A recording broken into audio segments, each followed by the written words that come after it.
আজকে আপনাদের সাথে আরো একটা টিপস শেয়ার করব অ্যাবাউট ভিজিটিং থাইল্যান্ড। যখন আপনারা সুবর্ণভূমি এয়ারপোর্টে ইমিগ্রেশনটা ক্রস করবেন, ইমিগ্রেশন ক্রস করার সাথে সাথেই দেখবেন যে কিছু মোবাইলের সিম কোম্পানি দাঁড়িয়ে আছে। ওদের কাছে গিয়ে যতদিন পর্যন্ত আপনি এখানে স্টে করবেন ওই সময়টার প্যাকেজ ওদের দেওয়া থাকে, 3 দিন, 5 দিন, 15 দিন, 1 মাস।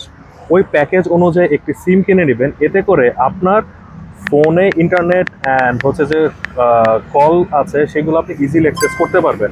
আপনার পাসপোর্টের কপিটা ওরা রাখবে, আর হচ্ছে আপনি যে প্যাকেজটি নেবেন সেই প্যাকেজ অনুযায়ী আপনাকে পে করতে হবে Thai currency, not dollar. Okay, so তখনই আপনি হচ্ছে ইজিলি গ্র্যাব বলেন বা বোল্ট বলেন বা যে কারোর সাথে কথা বলতে বলেন, যে কোনো কিছুতে অ্যাক্সেস করতে পারবেন খুবই ইজিলি। বিকজ এইখানে আপনি কিন্তু without your application, without internet আপনার এখানে চলাফেরা করা ভেরি টাফ।